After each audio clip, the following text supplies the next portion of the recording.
No ar, mais um podcast do Ogro. Um oferecimento Ogro Historiador.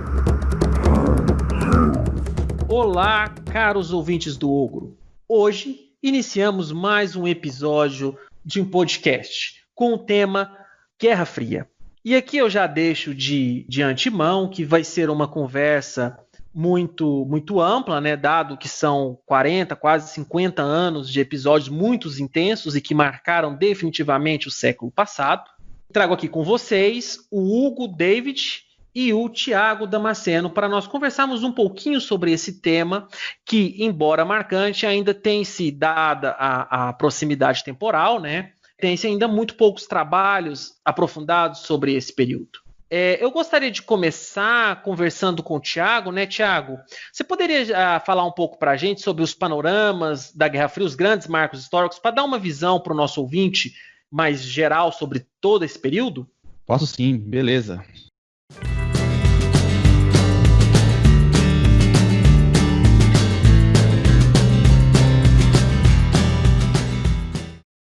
E aí, gente, estou aqui de novo.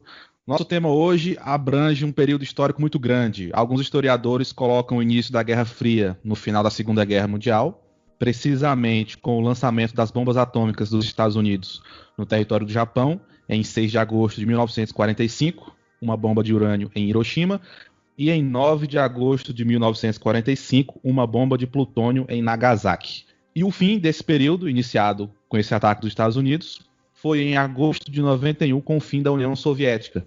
Apesar de o começo da Guerra Fria não ser um consenso, né, que começou exatamente com o fim da Segunda Guerra ou com o ataque norte-americano, o ataque nuclear norte-americano, o fim é um consenso ali, né? Final dos anos 80, início dos anos 90.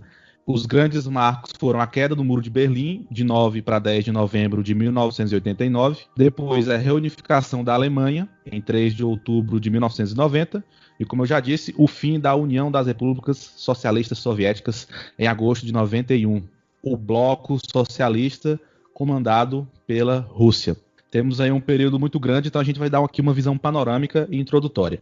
O fim da Segunda Guerra Mundial tem relação direta com o começo da Guerra Fria, o termo que passou a ser utilizado para se referir à lógica mundial bipolar entre duas grandes potências do pós-Segunda Guerra, Estados Unidos da América e a União Soviética. Os Estados Unidos, então, comandando o bloco capitalista e a União Soviética comandando o bloco socialista. O termo fria do Guerra Fria faz menção aos conflitos diretos entre União Soviética e Estados Unidos que não ocorreram. Os Estados Unidos não atacou diretamente o território soviético e vice-versa, mas houve muitos conflitos regionais pelo mundo, no Oriente Médio, na África, aqui na América Latina, e muita movimentação política também. Para a gente entender bem esse período de hostilidades e ataques políticos, militares ao redor do mundo, entre as duas potências, temos que entender a lógica do mundo, a lógica política no fim da Segunda Guerra. Tal como aconteceu antes da Primeira Guerra terminar, as potências que estavam em vantagem, os países que estavam em vantagem, se reuniam já para discutir os rumos políticos e geográficos do mundo após o fim do conflito.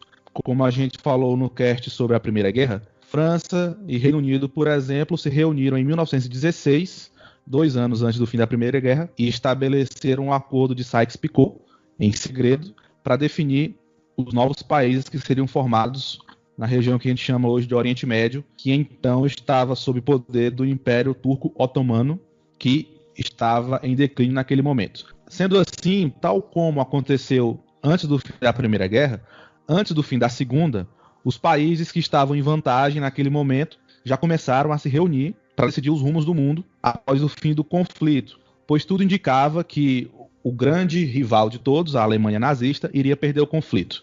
Sendo assim, os 3 principais países envolvidos no conflito do lado aliado, União Soviética, Reino Unido e Estados Unidos, se reuniram 3 vezes antes do fim oficial da Segunda Guerra. Essas reuniões ficaram conhecidas como o Encontro dos Três Grandes. A primeira foi em dezembro de 1943, em Teherã, no Irã, com Joseph Stalin, o líder da União Soviética, Winston Churchill, então primeiro-ministro do Reino Unido, e o Franklin Roosevelt, então presidente dos Estados Unidos. Nesse momento, o Irã comandado pelo Shah Reza Pahlavi, ainda era aliado dos Estados Unidos, coisa que mudaria em 79 com a Revolução Islâmica e a tirada do Shah do poder. Isso foi abordado no episódio sobre o Irã de número 12, se eu não me engano.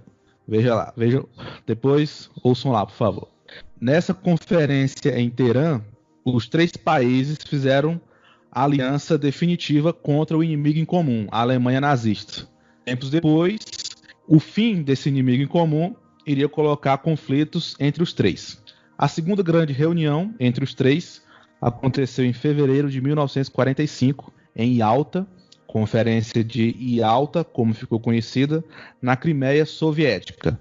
Lá eles tiveram a ideia de criar a ONU, inspirados pela Liga das Nações, criada depois da Primeira Guerra, que fracassou. 2 meses depois da Conferência de Yalta, em abril de 1945, o presidente Roosevelt dos Estados Unidos morreu de hemorragia cerebral. E a guerra já estava caminhando para o seu fim. As tropas soviéticas já tinham ocupado Berlim, já estava no contexto que os nazistas estavam encurralados, então o fim da guerra se aproximava. Quem substituiu Roosevelt no comando foi o Harry S. Truman, que até então era um político sem muita notoriedade. Naquele momento já existia o projeto Manhattan, em segredo, projeto dos Estados Unidos, para construir a até então maior arma de destruição em massa, que já se pensava nela politicamente, que ela era não só uma arma, um recurso militar, mas era também um elemento de pressão política. Afinal de contas, o país dono da maior arma de destruição em massa seria ouvido politicamente e teria seus desejos atendidos. Em julho de 1945, aconteceu a Conferência de Potsdam, nos subúrbios de Berlim, a última grande conferência entre os 3, União Soviética, Estados Unidos e Reino Unido. Nesse evento, já estava claro que o fim da ameaça nazista significava a desunião dos 3. E a disputa ficou entre União Soviética e Estados Unidos. Na Conferência de Potsdam, em julho de 1945, então já se via que quem iria ditar as regras políticas do mundo eram as 2 principais potências ali, Estados Unidos e União Soviética. Naquele momento, o Roosevelt ainda não sabia que os soviéticos tinham um projeto nuclear, o Stalin já sabia do projeto Manhattan, então já havia ali um clima de tensão que marcou a chamada Guerra Fria, né, esse grande período. Então, só para a gente se situar melhor, houve a reunião em Teherã, em dezembro de 1943, entre os 3 grandes, a Conferência de Yalta, em abril de 1945, as 2 conferências com os líderes Joseph Stalin, Franklin Roosevelt, Winston Churchill. Depois, o presidente Roosevelt faleceu e a última conferência foi a Conferência de Potsdam, em Berlim, em julho de 1945, entre o Churchill, o Stalin e o então presidente Harry Truman, que substituiu o Roosevelt. Naquele momento, o Truman já sabia, como presidente, do projeto Manhattan, que foi o projeto que criou a bomba atômica. Ele pensava que o Stalin não sabia disso, e o Stalin já sabia do projeto Manhattan, e o próprio projeto atômico soviético estava em execução. Nessa conferência já era visível o clima de guerra, de disputa entre a União Soviética e Estados Unidos. Já se percebia que, vencido o inimigo em comum, que era a Alemanha nazista e o bloco do eixo, essas 2 potências iriam então dividir a hegemonia, ou melhor, disputar a hegemonia política e militar pelo mundo, disputar zonas de influência. Então, Thiago, eu acho que, e sua fala está deixando isso muito claro, mas eu acho que é interessante a gente reforçar isso para o ouvinte, que é justamente o quê? Como a Guerra Fria, ela se torna um produto da própria Segunda Guerra Mundial. Por quê? A Guerra Fria, ela nasce, na Conferência de Potsdam, isso é muito claro, justamente da disputa por áreas de influência no contexto pós-guerra, porque podemos, a muito grosso modo, dividir as frentes da Segunda Guerra em 2. A frente ocidental, que vai ser aberta pela Batalha da Normandia, né, pelo dia D, a Operação Overlord, que até tem filme de zumbi sobre isso, né, só a título de curiosidade, mas que vai ser capitaneada pela Inglaterra e pelos Estados Unidos, e a frente leste, que vai ser toda enfrentada entre a Alemanha e a União Soviética. Então, a União Soviética, sob o governo Stalin, tinha um interesse muito grande nesses países que compunham a Europa Oriental, que chama-se pela Europa Oriental, Polônia, depois na época Tchecoslováquia, mas depois de ser dividido, Hungria e assim por diante. Então, inclusive, a questão da Polônia foi uma coisa muito cara na Conferência de Potsdam, porque os russos queriam a Polônia. E a Polônia tinha sido a causa inicial da Segunda Guerra Mundial, em 1939, a invasão dos alemães na Polônia. E uma outra coisa que eu acho também interessante, né, por essa questão de regimes que vai se delinear durante a Guerra Fria, que vai ser o quê? Os Estados Unidos vão se colocar como uma opção democrática. E a Rússia sobre um governo autoritário. Isso se mostra na diferença entre a Conferência de Yalta e Potsdam, porque em Yalta nós tínhamos Roosevelt representando os Estados Unidos, o Franklin Delano, o Winston Churchill representando a Inglaterra e o Joseph Stalin representando a União Soviética. E poucos meses depois, como você muito bem salientou, você já vai ter uma mudança de líderes. O Truman substituindo o Roosevelt, que havia falecido, e o Attlee, que havia ganhado para primeiro-ministro na Inglaterra, no lugar do Churchill. Então, e o Stalin permanecendo ainda na cadeira, ou seja, essa oposição que depois, você até vai comentar mais à frente, né, vai se fazer como uma propaganda ideológica, onde os Estados Unidos, o regime da sobrevivência democrática, lutando contra a tirania, contra as mazelas autoritárias do socialismo, não é? Isso, perfeito. Então, ouvinte, o início da Guerra Fria é difícil dizer, não há um consenso. Como eu falei, se foi na época da bomba atômica, nos dias das bombas atômicas, quer dizer, na Conferência de Potsdam, mas é ali no final da Segunda Guerra. Sem sombra de dúvida, o contexto final da Segunda Guerra, como o Elbo salientou, influenciou muito, diretamente, na verdade, no clima político do mundo após o conflito mundial.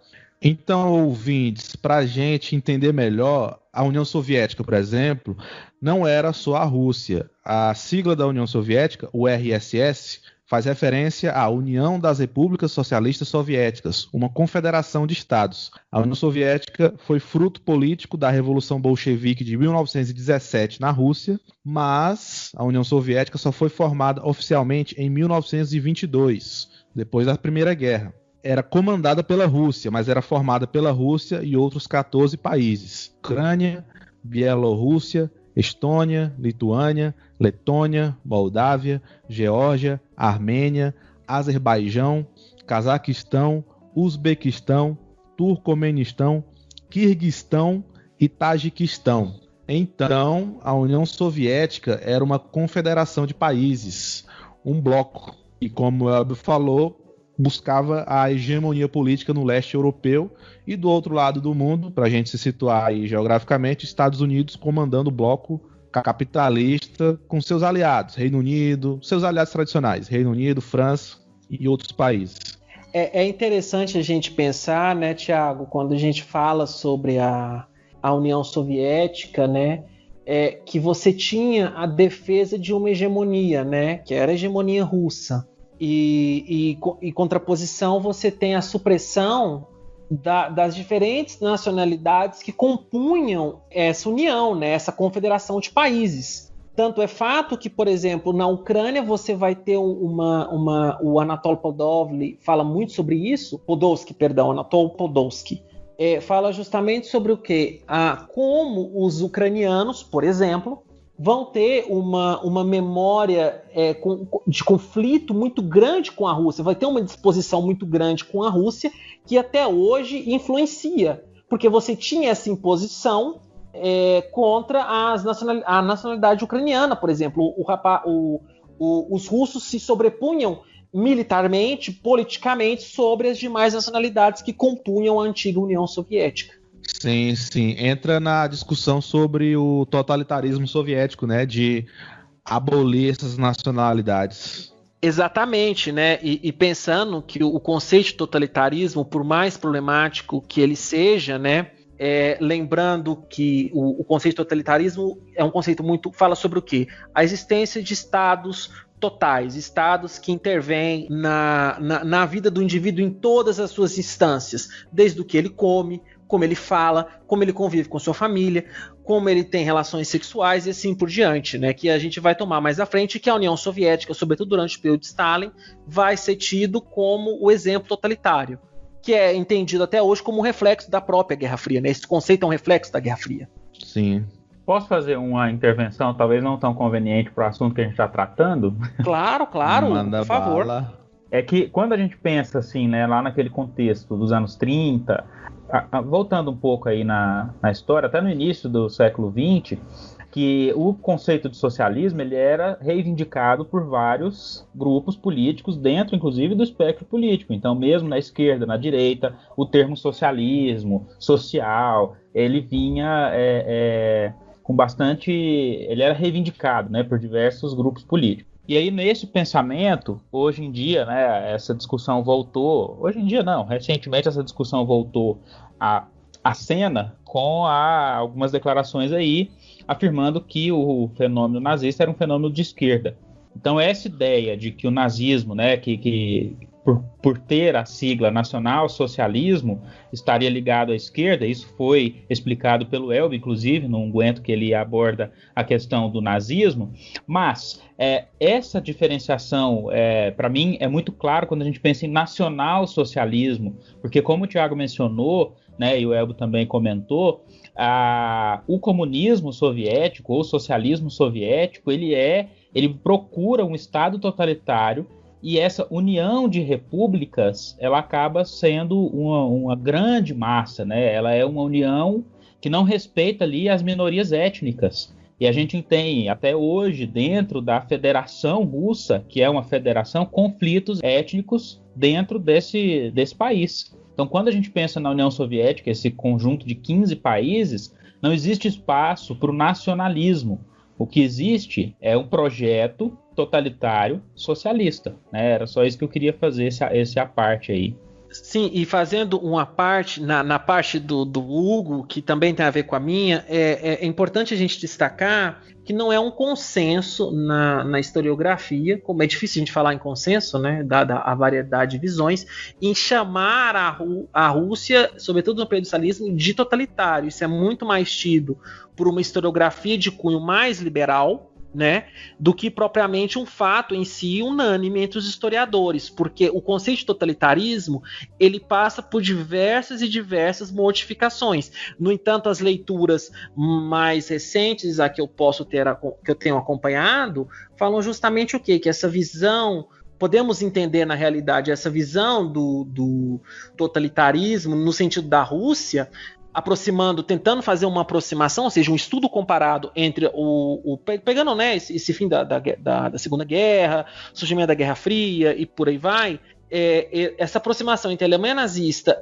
e o período stalinista soviético, como o totalitarismo, que é feito pela filósofa política Hannah Arendt, ela é muito mais, pode ser entendida, não apenas, mas pode ser entendida como um fruto desse contexto da Guerra Fria, sob essa bipolaridade, justamente por essa visão que se tinha da União Soviética, dentre outras coisas, por essa dominação que ela vai fazer entre, tanto quanto os países que compõem essa confederação, quanto a dominação que se vai ter em todo o leste europeu. Perfeito, gente, perfeito. E vocês já viram que eu gosto de data, de Marx, essas coisas, né? Enfim, isso é uma discussão sobre se deve se levar em conta isso ou não, mas eu vou falar aqui, vou ler um trecho de um discurso do Churchill, proferido em Fulton, no Missouri, Estados Unidos, em março de 46. Ele, então, já era ex-primeiro-ministro britânico. E nesse discurso de 46, ele já mostra a questão ideológica da Guerra Fria. De um lado, o bloco capitalista, comandado pelos Estados Unidos, do outro, o bloco soviético, comandado pela União Soviética. No discurso que eu vou ler aqui, nesse trecho, dá para ver as ideias transmitidas. Nosso lado capitalista, do Churchill, né? Esse lado é o lado da luz, da verdade, da paz. O outro lado é o da sombra, da dúvida, da mentira. O discurso foi o seguinte: uma sombra se abateu sobre o cenário até há pouco iluminado pelas vitórias aliadas. Ninguém sabe o que a Rússia soviética e sua organização comunista internacional pretendem fazer no futuro imediato ou quais são seus limites, se é que eles existem, para suas tendências expansionistas e proselitistas. De Stettin, no Báltico, até Trieste, no Adriático, uma cortina de ferro desceu sobre o continente. Atrás dela estão todas as capitais dos antigos países da Europa Central e do leste europeu. Não importa que conclusões possamos tirar desses fatos, e fatos eles são. Esta certamente não é a Europa livre que lutamos para construir. Tampouco é uma situação capaz de proporcionar uma paz duradoura. Então, esse discurso do Churchill já apresenta a ideia de cortina de ferro, a expressão cortina de ferro, para se referir a esse totalitarismo soviético, e as ideias polares, de um lado o bem, os Estados Unidos, do outro lado o mal. Lembrando, ouvinte, que não existe de fato esses lados, né? Porque para os Estados Unidos o mal era a União Soviética, num sentido geral que eu estou falando. Para a União Soviética o mal era os Estados Unidos. Eram dois blocos políticos, dois modos de produção de vida, rivais entre si. Daqui a pouco eu vou falar mais sobre a questão dessa propaganda ideológica entre os dois blocos. É engraçado, né, Tiago, pensar justamente como nessa defesa do Churchill pela imagem democrática do capitalismo, né, que ele fala que nós somos não é mais a Europa livre, né, porque a União Soviética vai ser personificada pela, como você próprio vai falar, e o Hugo também, né, como a imagem democrática, sendo que os Estados Unidos vão financiar diversos movimentos por ditaduras militares na América Latina, por exemplo, nesse contexto de defesa de área de influência. Tem muitas nuances, né, que a gente não pode tomar um documento como um documento da envergadura, que é esse discurso do Churchill, inclusive esse termo vem presente em diversos livros didáticos, como a representação fiel do que era, né? Nós, como historiadores, temos essa visão, e eu acho que é importante a gente sempre passar isso para o ouvinte, de que a história não é preto no branco, né? Não é o bem e o mal, como você muito bem comentou, mas, na verdade, você tem o espectro das nuances.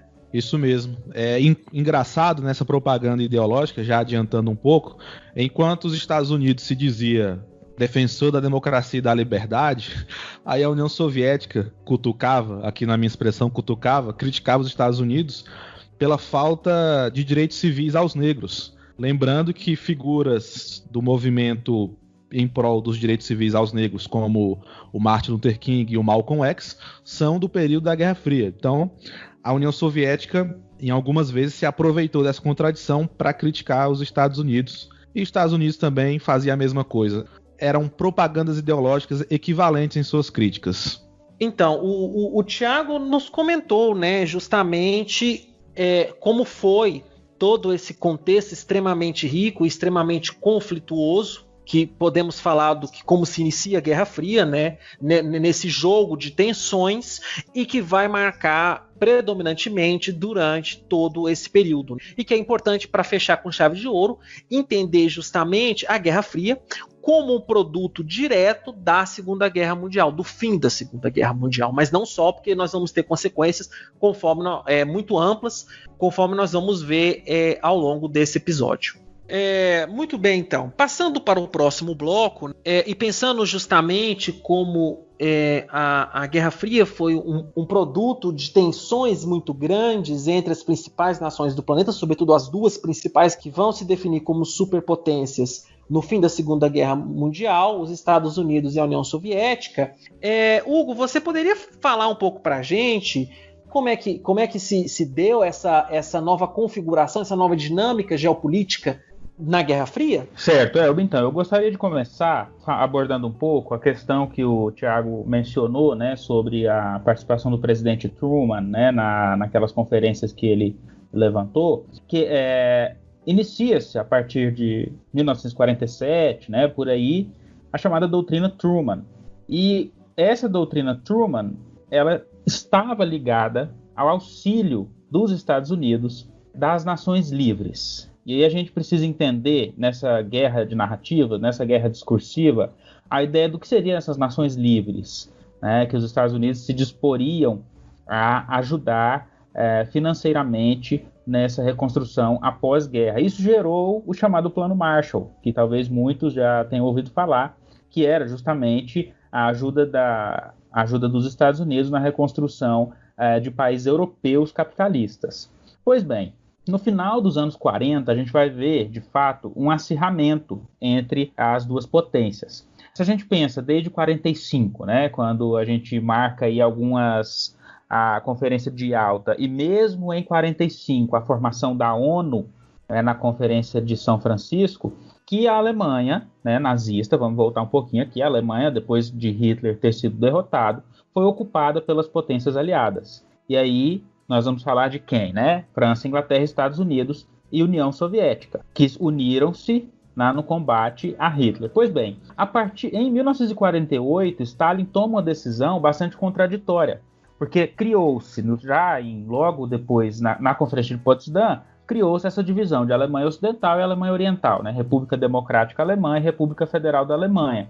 Em 48, Stalin toma uma decisão de fechar a Alemanha Oriental para as potências aliadas. Lembrando, Berlim, a capital, está bem no meio da Alemanha Oriental. Muita gente pensa, o Muro de Berlim, né, e que dividiu a Alemanha, o Muro de Berlim dividiu Berlim, mas havia uma cortina de ferro, entre aspas, que é uma expressão que foi utilizada pelo Churchill naquele discurso que o Thiago falou para a gente, ela cortava a Alemanha de cima a baixo, né, de norte a sul. E Berlim estava bem no meio da Alemanha Oriental.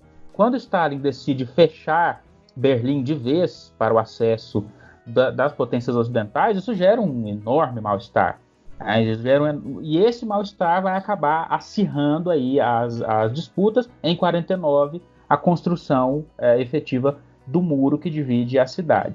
Pois bem, nesse ano de 49, Stalin cria, em resposta à formação do Plano Marshall e da doutrina Truman, a chamada Comecon, não é de quadrinhos não, tá? É Comecon, Comecon, o Conselho para Assistência Econômica Mútua, que seria uma herdeira, né, do chamado Cominform, que era o escritório de informações dos partidos comunistas e operários. Esse organismo ele funcionou até 56 e ele foi responsável por algumas situações aí dentro da União Soviética relacionadas futuramente à criação de uma aliança militar. Como eu disse, no final dos anos 40, esse acirramento levou à formação de duas grandes alianças militares. Em 1949, a OTAN, a Organização do Tratado do Atlântico Norte, que vai unir a Europa capitalista, os Estados Unidos e o Canadá. Ela se forma em 49, uma forma de uma organização militar, justamente para poder evitar ou impedir o avanço do pensamento e da doutrina socialista e da própria União Soviética. Em resposta a isso, em 55, foi criado pela União Soviética o chamado Pacto de Varsóvia. Então, em 55, esse Pacto de Varsóvia ele vai unir nessa aliança militar União Soviética, República Democrática Alemã, Polônia, Tchecoslováquia, Hungria, Romênia e Bulgária. E aí o Thiago vai falar para a gente alguns conflitos que de fato aconteceram, que não foram conflitos diretos entre União Soviética e Estados Unidos, mas que envolviam essas duas alianças militares em alguns lugares do mundo. Nós temos aí dois grandes exemplos, dois grandes ícones, né, de conflitos que estavam relacionados a essa disputa, que é o caso iugoslavo e o caso do Vietnã. Também tem outros, né? Nós temos lá a tensão do paralelo 38, lá das Coreias, nós também temos a Revolução Chinesa, que faz parte desse contexto que nós estamos abordando aqui da Guerra Fria.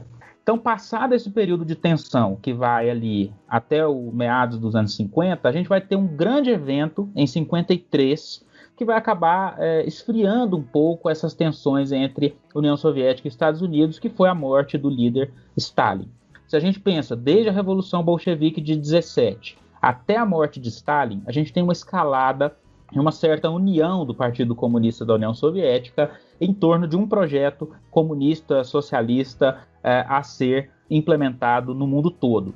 Isso através da Internacional Socialista. Pois bem, com a morte de Stalin, morre também essa primeira, vamos dizer assim, essa vanguarda do pensamento e da ação socialista e comunista, e o Partido comunista da União Soviética perde muita força e perde muito daquela união aparente, ou pelo menos daquela força que tinha até esse momento. E uma dificuldade em escolher a próxima liderança, porque quando a gente pensa na União Soviética, né, não é um presidente da União Soviética, mas é o presidente do conselho do partido. É ele que vai liderar a União Soviética. Stalin teve nessa função, Lenin esteve nessa função, e depois que Stalin morre em 53, assume Nikita Khrushchev, que durante muito tempo eu achei que fosse uma menina, mas é um menino, né? Nikita Khrushchev... É uma confusão comum, né? Quando a gente que é professor, a gente vê isso muito em sala, né? Sim. E eu acho que tem uma série chamada Nikita. Tem. Acho que tá no Netflix, né? Até talvez o ouvinte que se interessa, eu não vi, mas enfim, não é nem nada relacionado à Guerra Fria, até onde eu pude apurar, né? Então, quando Nikita Khrushchev sobe à presidência do Partido Comunista da União Soviética e, consequentemente, da própria União Soviética, a liderança da União Soviética, vai se iniciar um período chamado de Era da Convivência Pacífica. Justamente porque, nesses anos 50, a gente vai vivenciar ali uma corrida armamentista, uma corrida espacial, que já começa a demonstrar certa força. Nos anos 60, ela ganha bastante destaque. E a chamada Guerra de Propaganda, que estava relacionada à corrida espacial. Quer dizer, quem desenvolve a melhor arma, não é só desenvolver a melhor arma, mas também dizer aos quatro ventos que desenvolveu a melhor arma. Quer dizer, e aí nós vamos ter também uma corrida dentro das artes, estética também, que a gente pega a estética soviética nesse período dos anos 50, ela é bastante característica. Da mesma forma também nós vamos ter Hollywood aí crescendo também dentro dessa estética norte-americana, estadunidense. Essa era da convivência pacífica, ela é grandemente representada pela visita que Nikita Khrushchev faz aos Estados Unidos ali no final, em 61. Em 61, ele visita o John Kennedy e isso passa, né? Isso é colocado aí como uma era de arrefecimento dessas tensões. Tem várias imagens desse período, tem várias charges desse período, dessa visita, né, dessa convivência pacífica entre os dois. A gente sabe que isso não vai durar muito, que a gente vai ter a invasão da Baía dos Porcos daqui a pouco, a Revolução Cubana que tinha recém acontecido, né? Nós estamos falando de 61. Inclusive a imagem que é a capa desse episódio, né, a imagem que trazemos para esse episódio é justamente o encontro entre Nikita Khrushchev e Kennedy.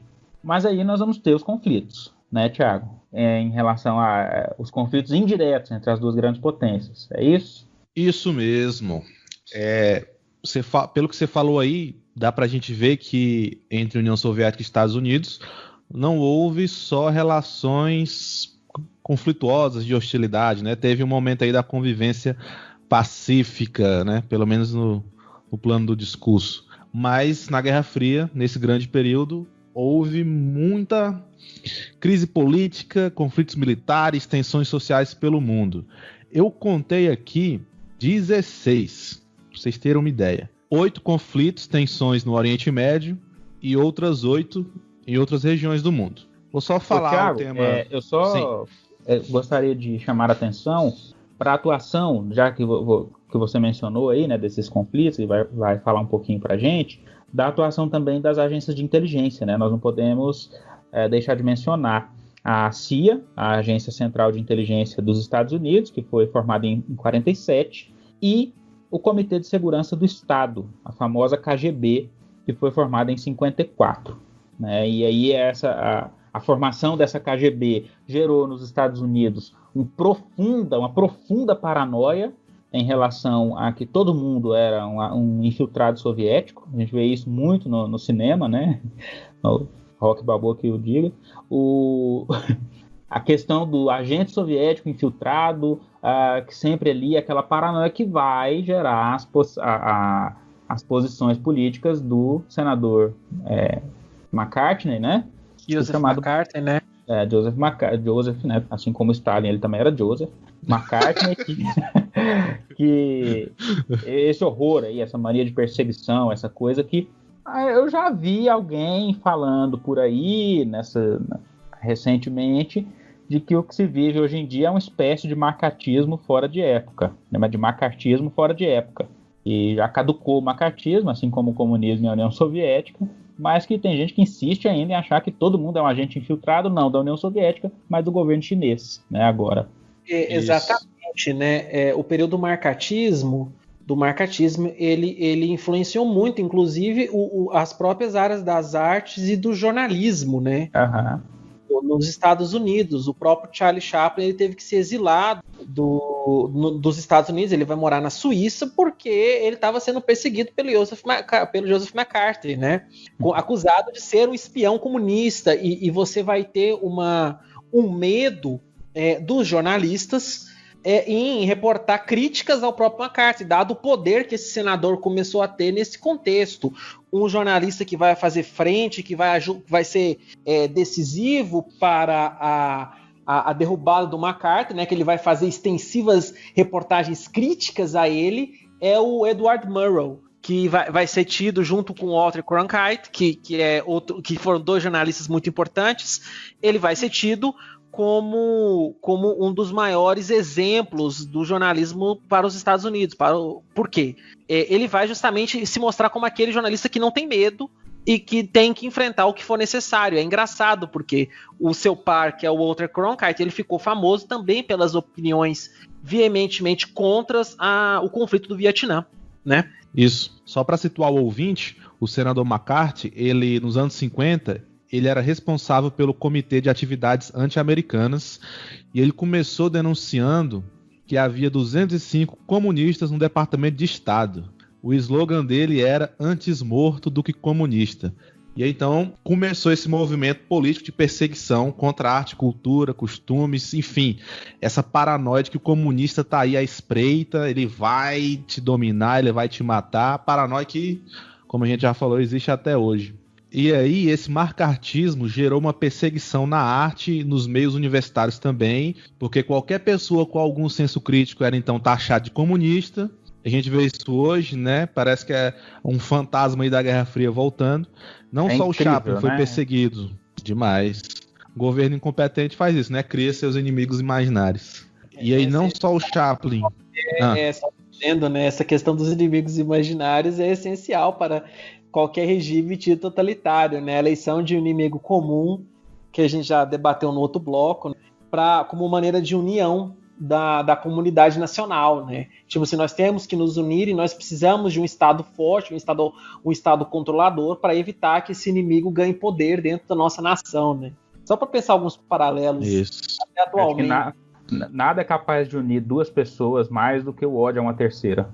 Exatamente, Hugo. Exatamente. E aí, na arte, não só o Chaplin foi perseguido. O escritor Dashiell Hammett, autor de romances policiais, autor do famoso Falcão Maltês, os teatrólogos Tennessee Williams e o Bertolt Brecht, e o ator e diretor Orson Welles. Então, o McCarthyismo, ele era medíocre, ele era paranoico, bem semelhante ao nosso atual governo hoje, assim, né, dadas as devidas proporções. Ele era tão medíocre, tão paranoico, tão patético, que em 1954, o senador McCarthy ele foi afastado da direção desse comitê que eu falei, o Comitê de Atividades Anti-Americanas. Ele foi afastado depois de atacar o exército norte-americano e o general Marshall, que inclusive foi o proponente do Plano Marshall. Que é coisa mais capitalista do que o Plano Marshall, que foi a ajuda financeira para os países do bloco capitalista, incluindo a Europa, como a gente já falou. Então esse senador ridículo, com essa perseguição e chegando às raias da paranoia sem pé nem cabeça de atacar o próprio general Marshall, autor do Plano Marshall, né? Então o McCarthyismo foi essa política de perseguição perigosa, né? De cerceamento das liberdades, né, de censura mesmo. E ela teve muito impacto, mesmo depois do senador McCarthy ter sido afastado em 54, ela teve muito impacto ainda na ciência, na cultura. E na política, porque eu vou voltar a falar um pouquinho do McCarthyismo, né, porque a gente vai ter aí, não estou dizendo que é a origem, mas assim, faz parte desse pensamento, desse contexto, a ideia da doutrina de segurança nacional, né, que vai gerar lá na frente as intervenções aí na América Latina. Eu vou falar um pouco sobre isso depois. Voltando então aos conflitos ao redor do mundo, eu elenquei aqui 16. São conflitos militares ou tensões políticas, sociais, que acabaram em violência, ou melhor, que acabaram tendo episódio de violência. Nesses conflitos, as duas potências, Estados Unidos e União Soviética, ou atuaram diretamente ou influenciaram para que eles fossem desencadeados ou solucionados, né, entre aspas. Eu listei aqui 8 no Oriente Médio, eu vou fazer um comentário geopolítico sobre isso, e 8 em outras regiões do mundo. Vou só falar os nomes, ouvintes, para a gente entender melhor, para não alongar muito também. Guerra Civil na China, Guerra da Coreia, Revolução Cubana, Guerra do Vietnã, a crise dos mísseis em Cuba, o Maio de 68 na França, a Primavera de Praga, também em 68, na então Tchecoslováquia, e a Guerra da Bósnia, que apesar de ter se iniciado em 92 e terminado em 95, teve como uma das causas o colapso da União Soviética. E no Oriente Médio, essa região importante para o mundo desde a antiguidade, por ser um corredor de povos, um ponto de contato entre continentes, eu listei 8 grandes conflitos no Oriente Médio. A criação do Estado de Israel em 48, e aí a Guerra de Independência Israelense de 48 a 49, também chamada pelos palestinos de Nakba, a catástrofe, porque ocasionou a expulsão de muitos palestinos da região, a crise de Suez em 56, a Guerra dos 6 Dias em 67, a Guerra do Dia do Perdão em 73, também chamada de Guerra do Yom Kippur, Guerra Civil no Líbano dos anos 70 ao início dos anos 90, a Guerra no Afeganistão de 79 a 89, a Guerra Irã-Iraque de 80 a 88 e a Guerra do Golfo de 91 a 92, tal como a Guerra da Bósnia, ali no final da Guerra Fria, ou melhor, depois da Guerra Fria, em partes, mas tendo influência dessa lógica bipolar no mundo. Ali no Oriente Médio, temos o seguinte tabuleiro de jogadores. Israel, apoiado tradicionalmente pelos Estados Unidos, seus aliados, como Reino Unido, França, e os países árabes, que eram geralmente apoiados pelo bloco soviético. Já em 48, com a criação de Israel, sem consultar a população palestina na partilha do território, ocasionou na guerra, chamada pelos israelenses de Guerra de Independência e de catástrofe pelos palestinos. Nessa guerra lutaram Israel e os exércitos árabes dos países Egito, Líbano, na época Transjordânia, Síria e Iraque. Israel venceu. Em 56, houve a crise de Suez, quando o então presidente egípcio, o Jamal Abdel Nasser, nacionalizou o canal de Suez. Então, as tropas das potências interferiram, dos Estados Unidos, do Reino Unido e da França.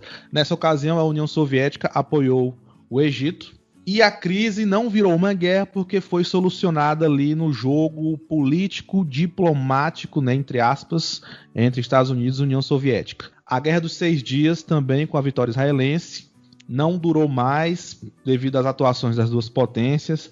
A Guerra do Yom Kippur também, as duas potências interferiram para não deixar o conflito ficar geograficamente muito amplo, envolvendo mais países ali na região. Inclusive, a Guerra do Yom Kippur, de 73, teve ressonância na crise do petróleo na década de 70, porque então o preço do barril de petróleo foi às alturas. E outra guerra que teve a atuação direta das potências foi a guerra no Afeganistão. Na ocasião, em 79, a União Soviética invadiu o território afegão e os Estados Unidos tratou de expulsar, né, para manter a sua influência política direta no território. E aí os Estados Unidos, via CIA, a agência de inteligência que o Hugo falou, armou e treinou guerrilheiros de um grupo chamado Al-Qaeda, em árabe a base, que depois sabemos bem que virou o que virou um grupo então terrorista, como se diz aí comumente nos meios de comunicação. E aí, qual a importância do Oriente Médio nessa lógica? É tanto o petróleo, como muito se diz, mas também o território. Se eu não me engano, até o início dos anos 2000, o Oriente Médio tinha cerca de 60% das jazidas de petróleo no mundo. E o território também é importante, no caso do Afeganistão. É importante ter para essas potências um território sob controle, não só para a atuação das empresas de exploração das riquezas minerais como petróleo, mas também para escoar a produção. No caso do Afeganistão, dentre outros motivos, estava em xeque dominar o território para a construção de gasodutos para escoar a produção de gás natural. Então, a importância estratégica do Oriente Médio, nesse contexto, estava tanto na exploração de petróleo, quanto no território para escoar a produção dos derivados do petróleo, e também na disputa de mercado consumidor, que era muito importante para as duas potências. É interessante. essa fala sua, esse bloco, porque você dá um destaque, Thiago, muito importante para o ouvinte, eu acredito, que é justamente uma fuga, né? Um outro olhar, eu acho que é melhor essa palavra, em relação aos conflitos, né, localizados que marcaram o período da Guerra Fria. Porque normalmente quando a gente fala de Guerra Fria, o principal conflito que nos vem à cabeça é justamente a Guerra do Vietnã. Justamente, dentre outros motivos, pela intensa produção americana e produção de filmes, né, norte-americano, que vai ser sobre esse período. Eu posso pensar aqui Apocalipse Now, de cabeça vários, Caminho para a Guerra, da HBO, que retrata o Lyndon Johnson entrando no Vietnã, e por aí vai, ou seja, e você deu um foco a uma coisa que eu acho que é importante, é pensar o quê? As outras áreas do globo que sofreram, né, no meio desse conflito ideológico, e outra coisa importante, o conflito armado, porque não foi um conflito direto, mas que teve repercussões em diversos locais com esses conflitos locais, né, esses conflitos militares locais, o caso do Afeganistão, o caso da Coreia do Sul, e a região ali na Península Arábica, eu acho que é muito marcante, como você muito próprio destacou.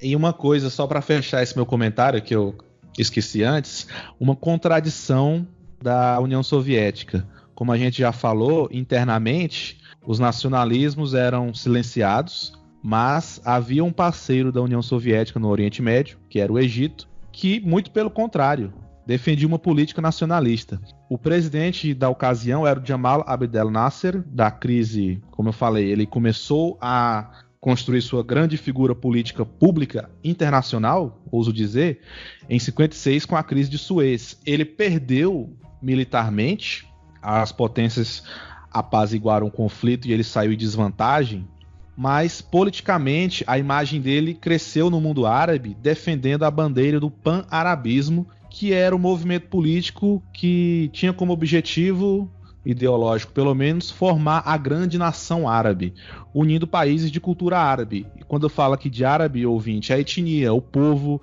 ali no norte da África, região do Oriente Médio, que fala árabe, de cultura árabe. Seriam países árabes, por exemplo, Egito, Líbano, Síria. Outros países do norte da África, como Marrocos, Argélia, Líbia, entram também nesse mundo árabe. Então, o Nasser, aliado dos soviéticos no Oriente Médio, defendia o nacionalismo árabe. E a União Soviética, na sua região ali das repúblicas, né, das 15 confederações, não se falava em nacionalismo. Uma contradição que também existia do lado norte-americano, como o Hugo vai falar, de defesa da liberdade e apoiando golpes militares aqui na América Latina. É isso aí, eu falando aí do Nasser e tal, tem um episódio inteirinho de The Crown, né, dedicado a essa crise aí de Suez e a seus desdobramentos aí na política britânica, né? E entre aspas, Império Britânico. Pois bem, né? Eu lembrei também, levou até a queda de um primeiro-ministro, né, que foi o Anthony Eden. Né, ele caiu por conta que era o considerado, puxando para o primeiro bloco, né, ele era considerado o herdeiro político do Churchill. Né, o Churchill coloca depois que ele sai no final do seu segundo mandato, porque ele tá muito velho, né, e doente, e aí ele passa pro Eden, e o Eden ele entra como uma estrela, porque o padrão político dele era o Churchill, mas o final da crise de Suez e a maneira como a Inglaterra saiu politicamente desgastada dessa crise levou à sua renúncia, né? Isso, e também tinha problemas de saúde, né? E aí, o Thiago falou sobre a questão do pan-arabismo, eu gostaria de retomar aqui também uma outra conferência, nós já falamos de várias conferências, né, aqui, que é a Conferência de Bandung, em 1955, que reuniu 29 países, e esses 29 países, eles se destacavam como não alinhados, nem aos Estados Unidos, tampouco à União Soviética. E dentro dessa ideia da Conferência de Bandung vão surgir alguns conceitos, como, por exemplo, a ideia da negritude e do pan-africanismo. Quando a gente vê, né, as cores de muitas bandeiras africanas, que são lá o preto, o vermelho, o amarelo e o verde, que são as cores do chamado pan-africanismo. Isso surge, né, de alguma forma na Conferência de Bandung, e isso vai arrastar aí, ao longo dos anos 50, 60 e 70 a independência de praticamente todos os países africanos, os movimentos de independência de todos os países africanos, o que vai levar a conflitos armados na Europa. Né? Nós vamos ter o fim do salazarismo em Portugal ligado justamente à independência de Moçambique, principalmente Moçambique e Angola. Nós vamos ter também o maio de 68 na França, ligado também às independências das antigas colônias francesas, não só na África, mas também na Indochina, né, chamada Conchinchina francesa. E esses países chamados não alinhados vão formar um bloco separado dos blocos até então vigentes. Que a gente fala de nova ordem mundial, a gente fala de mundo bipolar, Estados Unidos, União Soviética, mas havia também o terceiro mundo. E quando a gente pensa em terceiro mundo, são dois conceitos basicamente aí vigentes. Um que se remete justamente a esses países não alinhados, esse movimento que começa em 55 na Conferência de Bandung, e outro que tem a ver com desenvolvimento econômico, então que está como sinônimo aí de país em desenvolvimento, enfim. Mas terceiro mundo queria dizer o quê? Primeiro mundo seriam os países alinhados ao bloco capitalista e o segundo mundo ligados ao bloco socialista. E esse terceiro mundo, justamente os não alinhados. E aí eu gostaria de destacar alguns países importantes aqui nesse contexto dos não alinhados, e o primeiro deles é a China.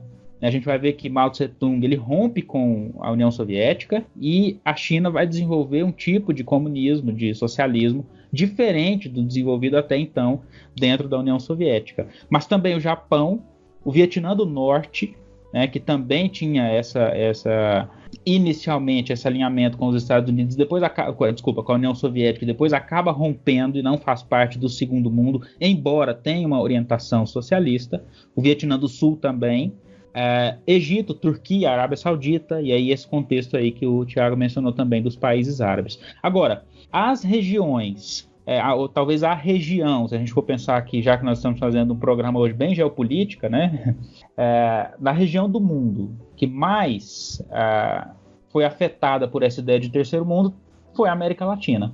Claro, a África também, a África e a América Latina, vamos colocar então assim, as duas grandes regiões do mundo em que a ideia de terceiro mundo pegou muito bem. Mas a influência geopolítica dos Estados Unidos na América Latina é notória. Sim, mas esses países mantiveram-se dentro dessa ideia do terceiro mundo, de bloco de países não alinhados, embora a gente possa considerar a América Latina como um bloco em separado e não colocar ela nem no meio do terceiro mundo, nem de nada. Então, pensando a América Latina nesse contexto de países do terceiro mundo ou de um bloco separado, eu quero falar aqui rapidamente sobre justamente o papel, né, ou a localização desses países nesse contexto da Guerra Fria. Pois bem, a partir dos anos 50, a gente viu falar, né, que eu já comentei sobre o período da distensão, né, o período da chamada convivência pacífica, que dura todos os anos 50 e o início dos anos 60. Também falamos um pouco sobre o macartismo, que vai ter influência também nesse pensamento aí que vai dominar a América Latina de combate ao comunismo, de combate ao socialismo, ou à intervenção, ou à influência soviética. Nós vamos ter aí a importância desses países da América Latina, sobretudo uma importância demográfica muito grande, porque são países que se formaram no século XIX e que durante todo o século XIX e o início do século XX, que a gente viu durante a Primeira e a Segunda Guerras Mundiais, foram países que tinham grandíssimo destaque na produção de produtos primários, sobretudo agrícolas, e também petróleo. A gente vai ter o caso venezuelano e alguns países ali da América Central com a produção do petróleo. Pois bem, essa intensa dependência de produtos primários, ali nos anos 50, também vai gerar, assim como na África, algumas independências, a formação de alguns países aqui na América Latina, chamadas República das Bananas. Agora, qual que são as chamadas Repúblicas das Bananas, né? Agora, existe uma característica comum desses países, por isso que eu falei que a gente poderia pensar na América Latina como um bloco separado dos demais. Esses países, eles sofreram invasões e dominações coloniais, não do neocolonialismo do século XIX, mas lá daquele colonialismo do século XVI mesmo. Esses países se tornaram independentes, a grande maioria repúblicas, exceto o Brasil, e essas repúblicas sempre tiveram dificuldade em se estabelecer, principalmente as classes sociais menos favorecidas e principalmente politicamente. Do ponto de vista interno, né, essas classes sociais mais subalternas, elas tiveram dificuldades em se colocar no cenário político internamente, e esses países tiveram dificuldades de se colocar geopoliticamente no mundo. Não eram países de grande expressão política. Essa expressão política, ela nasce da explosão demográfica que acontece após a Segunda Guerra Mundial, com a indústria farmacêutica, a indústria química, o desenvolvimento da medicina, né? Tudo isso que aconteceu muitas vezes em função da guerra, da própria guerra, e que depois da guerra acaba indo aí para a população geral. Isso favorece uma explosão demográfica nesses países latino-americanos. Não só, tá? A gente vai ver a Índia e a China também passando por um processo bastante semelhante. Basta ver que no período de 50 anos, o planeta Terra teve o acréscimo de 1 bilhão de habitantes na contagem total, né? Coisa que até então demoramos quanto tempo para chegar ao primeiro bilhão e pouco mais de 100 anos para chegar ao segundo bilhão de habitantes. Certo. Agora, essas nações latino-americanas, com o fim da Segunda Guerra Mundial, como eu falei, essa explosão demográfica, eles acabam tendo um peso muito importante dentro desse conflito ideológico entre Estados Unidos e União Soviética. De fato, a Internacional Socialista procurava ter bases nos partidos comunistas da América Latina, né, como nós temos no caso aqui o Partido Comunista Brasileiro, que teve na época, foi financiado, recebeu dinheiro aí da Internacional Socialista, enfim.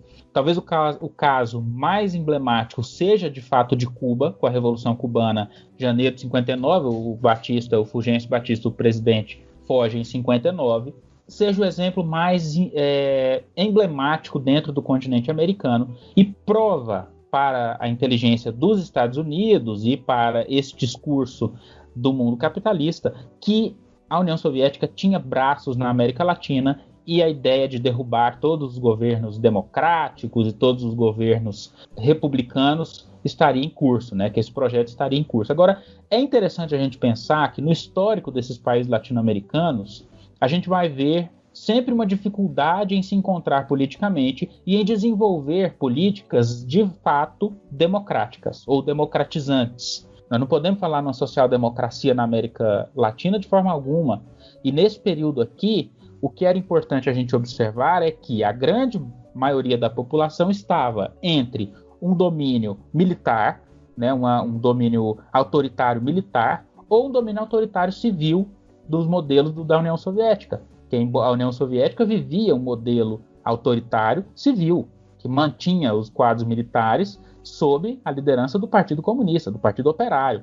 Enquanto que no contexto latino-americano, o que a gente vai ver é os Estados Unidos financiando de fato as ditaduras militares, ou seja, a tomada do poder pelos militares, né, para que não houvesse uma tomada de poder pelos civis. A ideia da segurança nacional que eu falei anteriormente. Essa teoria da segurança nacional era de que o exército precisaria intervir para garantir a independência desses países na América Latina.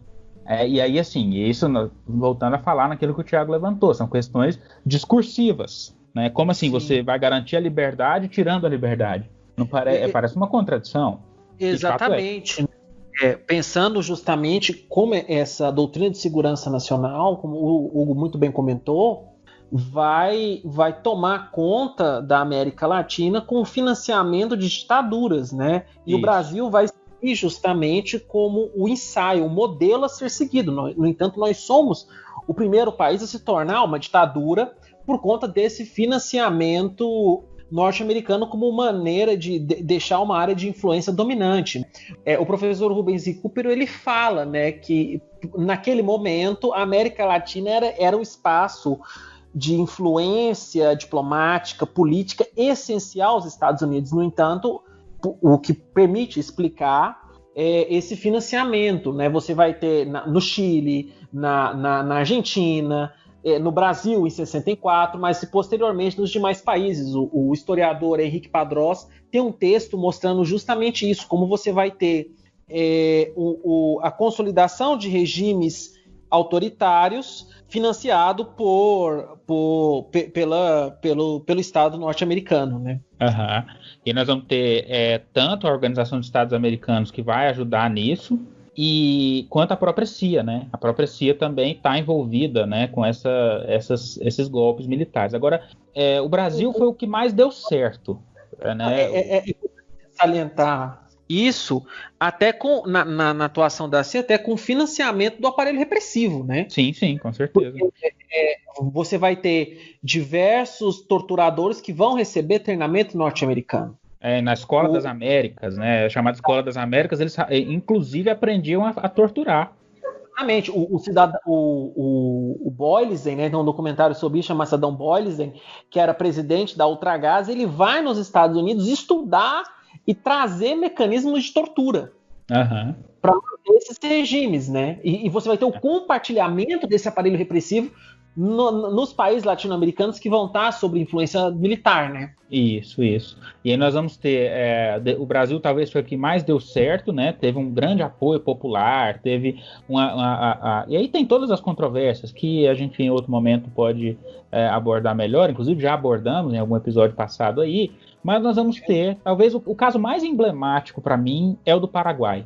A Guatemala e o Paraguai tiveram golpes militares em 54, 10 anos antes do Brasil, né? E esses dois países, o Paraguai é tão emblemático porque o ditador é uma ditadura única do Alfredo Stroessner. Ele ficou no poder até os anos 80. Né? Quer dizer, uma única pessoa governando. No Brasil, não. No Brasil, nós tivemos aí uma aparente normalidade, né? Nós tivemos aí uma casca democrática, eleições, né? Embora a gente saiba aí da questão do sistema bipartidário, da oposição consentida, que isso não foi tão eficaz, né? Essa ideia de pensar que houve uma democracia, não, né? Não aconteceu, mas existiu essa aparência, essa aparente normalidade aí das instituições. Agora, o que levou esses países, e para eu encerrar a minha fala, o que levou esses países a esse colapso político que foram essas ditaduras militares ao longo dos anos 50, 60, 70 e até 80? Uma política muito interessante de industrialização, mas essa política de industrialização ela estava ligada à estatização, tá? E estatização, inclusive, de alguns bens, como o caso do petróleo. Nós vimos nos anos 50 no Brasil a campanha que o Vargas levou, né, no seu último governo, nos anos 50, campanha do petróleo é nosso, a criação da Petrobras, né, que desse viés nacionalista não era exclusividade brasileira. A gente vai ver a mesma situação, nós vamos ver uma situação similar na Venezuela, nós vamos ver situações similares na Bolívia, nós vamos ver situações similares na própria Guatemala, Nicarágua e assim por diante, no México. Talvez Brasil e México sejam os lugares em que isso mais foi efetivo. Agora, essa estatização ela gerou uma imensa burocracia, né, e praticamente em todos os países da América Latina, no Chile também a gente pode falar sobre isso, uma imensa burocracia relacionada a essas estatizações, e essa burocracia abriu lugar para quê? Para uma imensa, absoluta e desenfreada corrupção. Então, esquemas de corrupção muito grandes, o que liga também muitas vezes ao narcotráfico, as repúblicas latino-americanas aí vinculadas aos narcoestados, né, a ideia dos narcoestados. E essa conta foi cobrada, porque nós vamos ver um crescimento econômico muito interessante. No Brasil, aí, dos anos da ditadura, né, dos anos de ouro da ditadura, a gente vai ter crescimento de 7%, 10% da economia. Né? O Brasil era a 8ª economia mundial, industrial, né, na época da ditadura. Agora, a custo de quê? Justamente dessa burocratização e dessa intensa corrupção. A conta foi cobrada desses países. Né? Nós vamos ver nos anos 80 e 90 todas as economias latino-americanas quebrando uma atrás da outra. E coisa que nós não superamos até os dias de hoje. Nós não podemos dizer que superamos aí as dívidas e a situação econômica decorrente desse período dos anos de chumbo, né, da ditadura militar, ou das ditaduras militares em termos de América Latina. Para encerrar mesmo, já falei que eu ia encerrar com essa fala, mas me veio à cabeça aqui a questão cubana. E aí eu fecho. A Revolução Cubana, ela põe fim à ideia da convivência pacífica, porque gerou um intenso incômodo dentro dos Estados Unidos, porque, ou seja, mesmo com todo esse aparato de inteligência e etc., a União Soviética conseguiu financiar e proporcionar uma revolução socialista na cara dos Estados Unidos. Né? Afinal de contas, a ilha de Cuba está a poucas centenas de quilômetros da Flórida, nos Estados Unidos. E a revolução aconteceu em 59.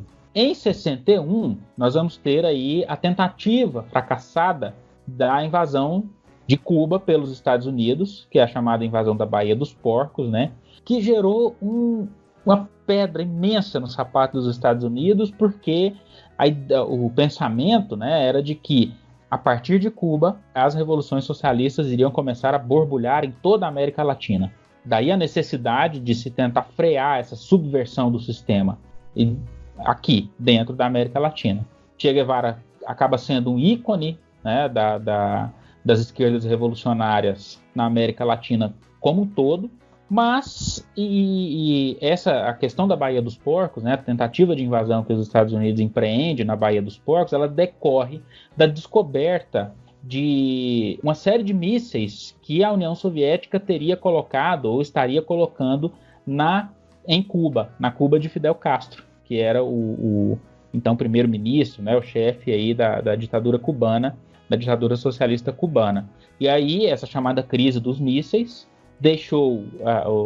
foi talvez, e aí vocês discordem de mim se sentirem, o momento mais tenso da Guerra Fria foi a crise dos mísseis, que colocou ali de cara a cara, olho no olho, né, os Estados Unidos e a União Soviética. Isso acabou se dissipando, né, em termos de América Latina, e conflito direto ou ameaça de conflito direto não vivemos mais aqui no continente, no subcontinente latino-americano.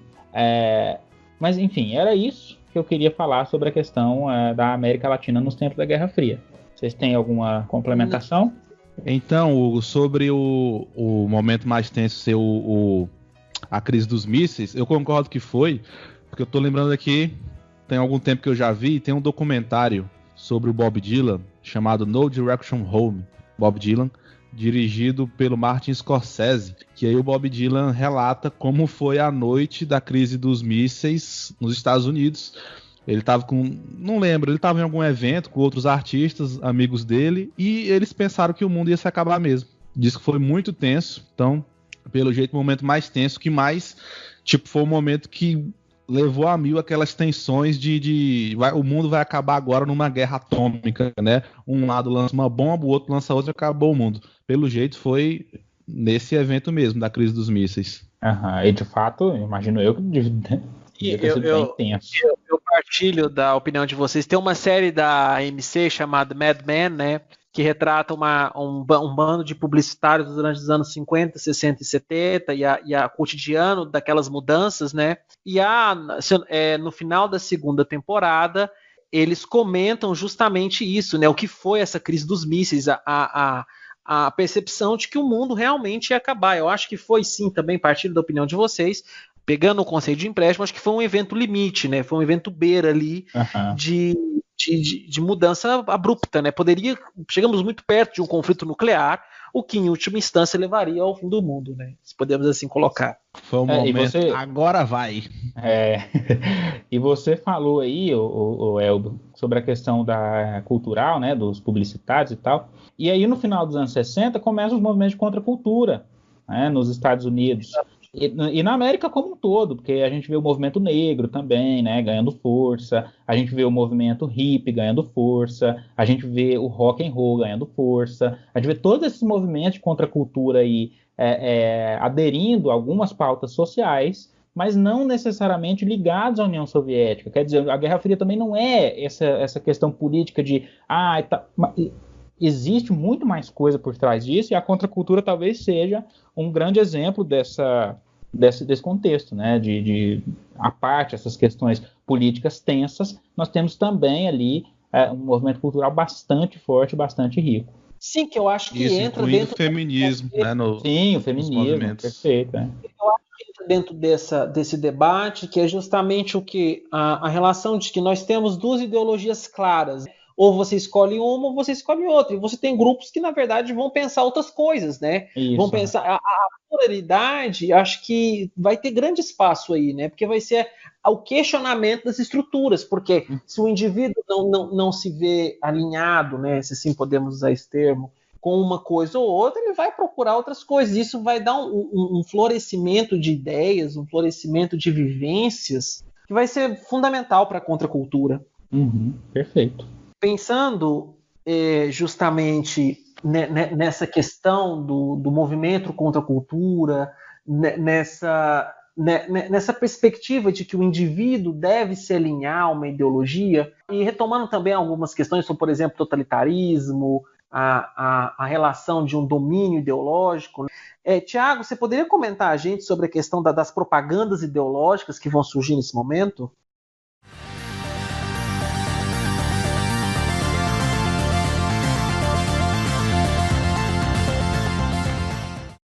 Sim, não vamos entrar aqui na conceituação bem ampla, complexa de ideologia, né? Vamos entender no sentido mais básico como um conjunto de ideias sendo transmitidas. E aí nisso o bloco capitalista vai defender seus posicionamentos, seus valores, como liberdade, democracia, o consumismo, não visto aqui como uma coisa ruim, mas como uma coisa de prosperidade merecida para aquele país. E o bloco soviético defendendo seus valores de fraternidade, de pacificação, de fim das mazelas sociais.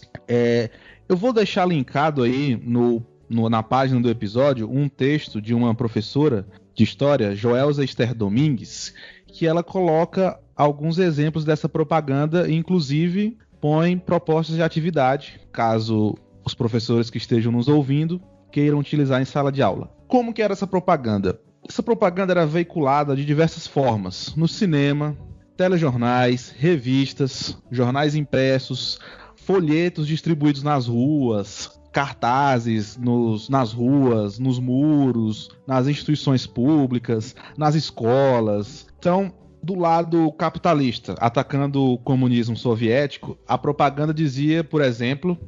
e aí no texto que eu deixei linkado tem exemplos de cartazes, dizia que os comunistas passavam fome, que lá eles eram tristes porque não tinham um bom salário, passavam fome, não conseguiam comprar nada. Um exemplo é o próprio Capitão América. A capa da primeira edição do Capitão América, ele tá dando um soco no Hitler. Já na Guerra Fria, ele tá lutando contra os comunistas. A gente vê aí que o inimigo muda a cada época. E tem, inclusive, a capa de uma revista norte-americana com um professor comunista ensinando os alunos e a questão título: as faculdades têm que contratar professores vermelhos. Entra aí aquela paranoia do macartismo, como a gente já falou, e a coisa bastante contraditória. O país que defende a liberdade até certo ponto, né? Que é o ponto de não pode ser comunista. Do lado de lá, a União Soviética atacava a falta de liberdade civis dos negros, dizia que o trabalhador trabalhava muito e o patrão que só levava o dinheiro, e então colocava a imagem do trabalhador sofrendo, assim como a propaganda capitalista colocava o trabalhador soviético passando fome, a propaganda comunista colocava o trabalhador capitalista passando fome também, porque a maior parte do seu salário ficava com o patrão.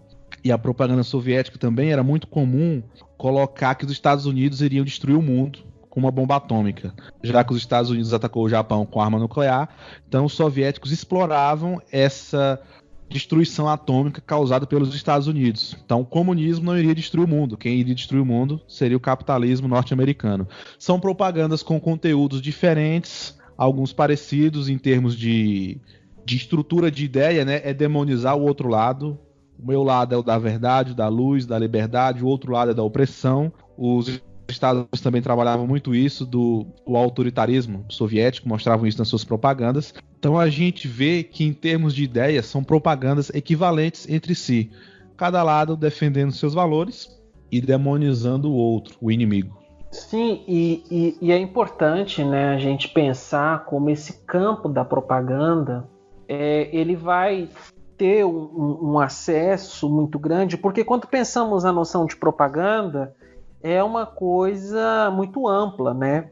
O Jean-Marie Domenach, ele tem um conceito lá nos anos 60 que ele escreve, falando que o que é propaganda? Propaganda é uma linguagem destinada às massas que se direciona em diferentes meios, os jornais, o rádio, o cinema, né?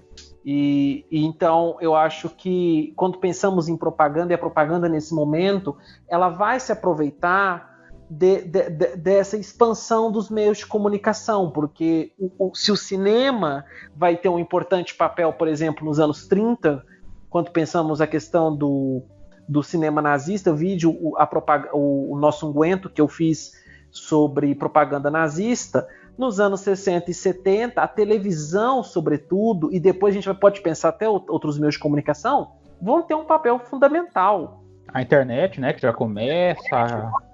Falar de internet, porque esses conceitos, a gente vai reatualizando eles conforme o meio de comunicação que a gente está trabalhando, porque talvez a gente não pode trabalhar cinema da mesma maneira com televisão, mas o que eu quero dizer é que essa propaganda ideológica, vai ter muitas formas, muitas vezes a forma indireta, né? No cinema a gente vai ver isso muito, e até hoje essa memória que se vai constituir, por exemplo, no campo americano da União Soviética como um regime autoritário e tirano, e os Estados Unidos como defensor da democracia. Eu acho que um filme recente, 2015, que mostra muito isso, é Ponte de Espiões, né, que vai mostrar um advogado que vai tentar defender um espião britânico, um espião soviético que é pego na Inglaterra e é julgado na Alemanha. Então, aí tem diversas cenas ali que procuram traduzir na cabeça do espectador essa imagem nefasta da União Soviética, né? Que, como a gente pode ver, era um jogo jogado de ambos os lados. Eu acho que é importante pensarmos, e a gente já está comentando isso ao longo desse episódio, indiretamente, mas acho que está bem claro ao espectador, ao ouvinte, que é a presença dos efeitos dessa Guerra Fria, seja no campo diplomático, seja no campo político, seja no campo cultural, na nossa vida atual, né? Uhum. E assim, a gente falou pouco da China, mas a Revolução Cultural Chinesa, ela é carregada disso, né? Dessa viés aí propagandístico, se a gente pode falar assim, desse viés artístico, de uma valorização de uma arte local, enfim, toda essa revolução cultural, da negação dessa arte ocidentalizada, liberal, existente aqui, e dessa valorização da própria língua, né? Enfim, passa por aí também o Livro Vermelho, né, do Partido Comunista Chinês. Tudo isso também tá amarrado nessas questões aí culturais que vocês levantaram. Pensando também a questão de que é nesse momento, com a Revolução Cultural Chinesa, e depois nos anos 70 com Deng Xiaoping, né, que vai adotar a ideia de um comunismo de mercado, que vão possibilitar a China ser o que é hoje, né? Porque não há como a gente falar de Guerra Fria e não falar dos efeitos geopolíticos, tanto naquele momento quanto hoje, né? Conforme eu já havia ressaltado. Isso. Só para situar, né, o nosso ouvinte aí, a Revolução Cultural Chinesa entre 66 e 76, né? Ela aconteceu aí na liderança de Mao Tse-tung. Pois bem, Hugo, e pensando justamente sobre o seu comentário em relação à China e a importância da China nesse momento, me veio uma referência a Hannah Arendt, a filósofa política que eu comentei em alguns momentos durante esse episódio, que ela, quando vai construir a relação do totalitarismo, ela fala o quê? Que você tem um totalitarismo marcado primeiramente pela Alemanha, o comunismo, o totalitarismo, que podemos dizer de direita, posteriormente o totalitarismo stalinista, com a esquerda e aspas, né, o Stalin chega ao poder antes de Hitler, mas o regime stalinista ele toma forma como conhecemos nos anos 30 e nos anos 40 e 50 ele tem um ápice, durante e sobretudo posteriormente à Guerra Fria, até a morte de Stalin em 53, né, conforme a gente já comentou. E ela enxerga que a terceira instância desse totalitarismo seria a China, por causa justamente que ela enxerga que não mais, diferentemente dos outros dois regimes e que se pregava a destruição do inimigo, a China ela tinha uma outra perspectiva, que é o quê? eu vou usar esse termo um pouco coloquial, mas que é a lavagem cerebral, ou seja, você não destrói o seu inimigo, você torna ele parte de você.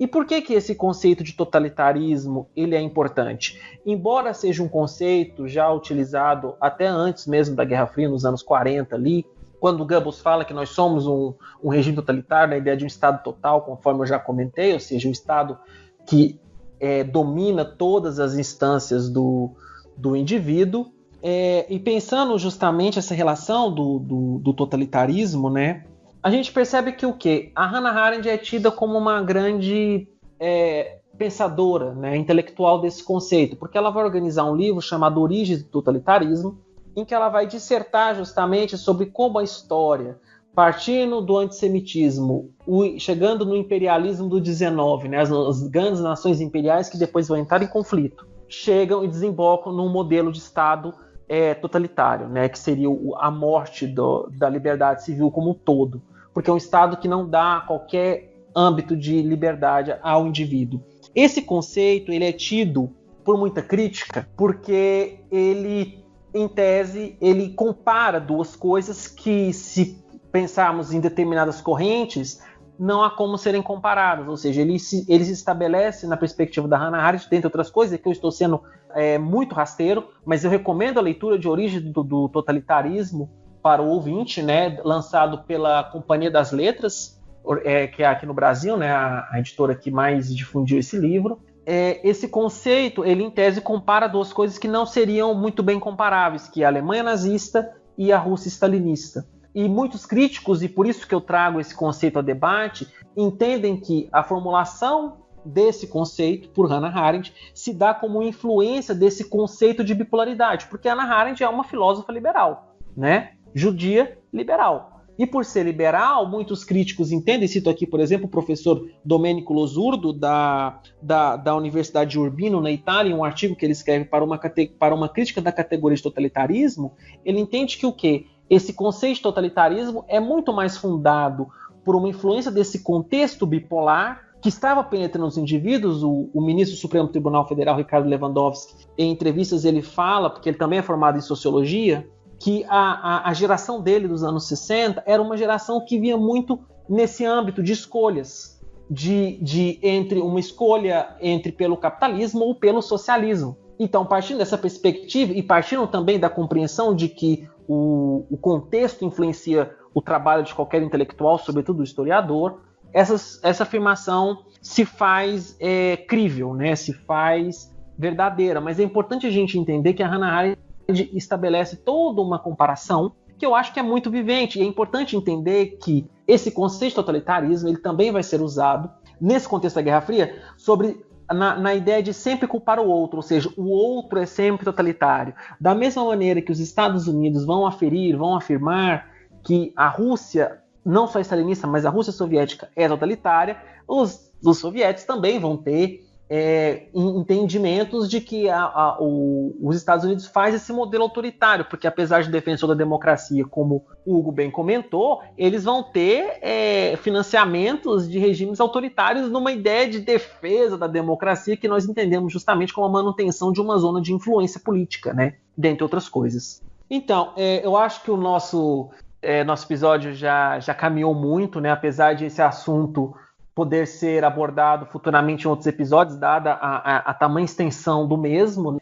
Mas aqui eu já queria puxar agora para o nosso encerramento, eu queria pedir umas dicas culturais para os nossos participantes. Eu tomo a liberdade de começar. Eu gostaria de indicar um filme dirigido pelo George Clooney, ele é famoso, chamado Boa Noite, Boa Sorte, Good Night, Good Luck, de 2005, em que ele vai retratar justamente a série de reportagens que o jornalista que eu citei, Edward Murrow, vai conduzir em críticas às políticas marcatistas, o que vai ser fundamental para a queda o ostracismo que o Joseph McCarthy vai sofrer ainda nos anos 50.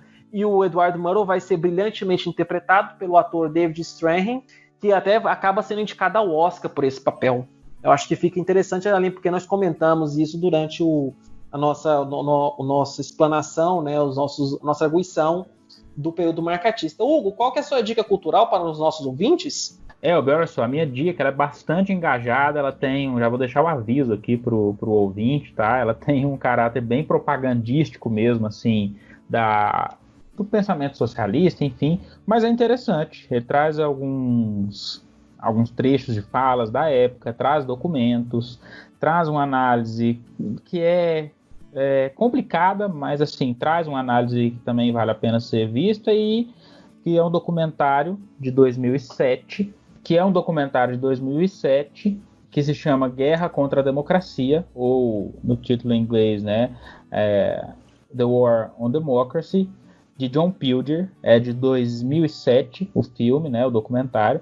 Foi indicado a prêmio e tal, mas é um documentário bastante interessante, traz algumas falas famosas, por exemplo, da mulher do Pinochet, né, quando vai falar sobre a questão das torturas no Chile, na época do Pinochet, que foi condenado até por crime contra a humanidade pelas suas ações à frente do Chile, pelas ações do exército chileno à época do seu governo, né, da ditadura de Pinochet, que ela dizia o seguinte: eu não acredito que tenha havido torturas nesse país. Para que você torturar uma pessoa se você pode simplesmente matá-la? Quer dizer, uma fala bem pesada, né? O filme traz a entrevista em que ela fala isso, então assim, e mostra aí algumas ligações. Ele sai da Venezuela, fala sobre a elite venezuelana, o encantamento que se tem por Miami, né? E aí a gente pensar nos dias de hoje também, né? Qualquer brasileiro aí que ganha um pouquinho de dinheiro já quer comprar casa em Miami, já vive em Miami, vai mais em Miami do que em Porto Seguro, e enfim. Fica aí a dica para quem quiser assistir, é um documentário bastante interessante. Maravilha. Tiago, qual é a sua dica cultural, a nossa última dica de hoje para o nosso ouvinte? São duas, um filme e um livro. O filme se chama Adeus Lenin, um filme alemão de 2003, ambientado na Alemanha Oriental, sob comando soviético. E ele é muito interessante porque ele é tanto um drama quanto uma comédia e trabalha ali a ideia da manipulação de verdade. E o livro se chama Geração Beat, do Cláudio Willer. Vai ficar linkado na página do episódio. A Geração Beat foi um movimento artístico e cultural dos Estados Unidos no período da Guerra Fria que apresentou uma posição crítica em relação ao estilo de vida americano, o American Way of Life, favorecido e desenvolvido naquele contexto de Guerra Fria.